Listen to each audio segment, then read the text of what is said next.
for the people. Always remember, we work for you, not the other way around. Now, I will say this stronger and with more conviction than I have ever said it before. In this time of great trial and tribulation, may God bless America. I yield back.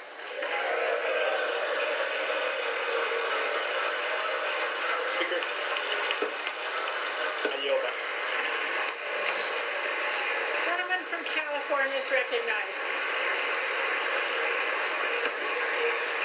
House will be in order. Gentleman from California. Madam Speaker, I recognize myself for the remainder of our time. Gentleman's recognized. Madam Speaker, my colleagues, after 8 hours, let us return to where we began with the articles themselves. Article 1 charges the President of the United States with abusing the power of his office by coercing an ally into cheating in a U.S. election on his behalf. It charges the President of the United States. It charges the... Be in order. The gentleman has a right to be heard. It charges the President of the United States. The gentleman shall suspend. Gentleman may resume.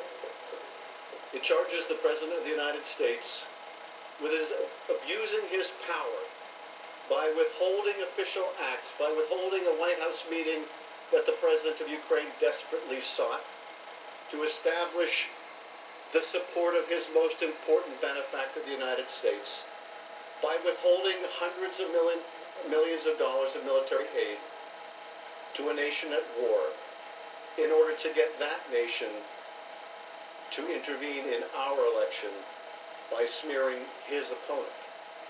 That is the gravamen of the charge in Article 1. And what is the defense from my colleagues? Now, I've listened carefully to my colleagues for the last 8 hours, and I have to say, it's been hard for me to follow. But it amounts, I think, when you cut through it all, when you cut through all the sound and the fury, signifying nothing, what it really amounts to is this: why should we care? Why should we care about what the President did to Ukraine? Well, first of all, we should care about our allies. We should care about Ukraine. We should care about a country struggling to be free and a democracy. We used to care about democracy. We used to care about our allies. We used to stand up to Putin and Russia. We used to.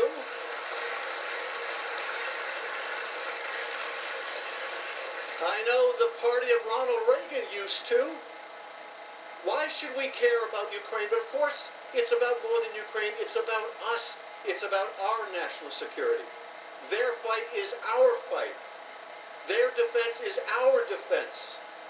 When Russia remakes the map of Europe for the first time since World War II by dint of military force, and Ukraine fights back, it is our fight too.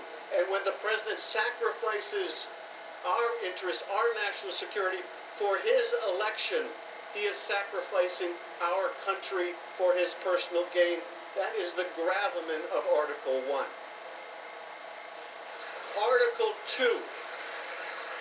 Article 2 charges the President of the United States with obstructing the Congress, with denying the Congress any witness, any document, by telling all of his administration people, you will not appear. You will ignore a co-equal branch of government. And what is the defense to this from my colleagues? Again, it is, why should we care? He is the president of our party. Why should we care if he ignores this Congress? Well, I remind my friends that he will not be the last president. There will be another president. And you may be one day, although you do not act like it, you may one day be in the majority. And you will want to hold a president accountable. And what will you say when that president says, you are a paper tiger, you have no oversight, I can ignore your subpoenas? What will you say? What will you argue? Well, no, that was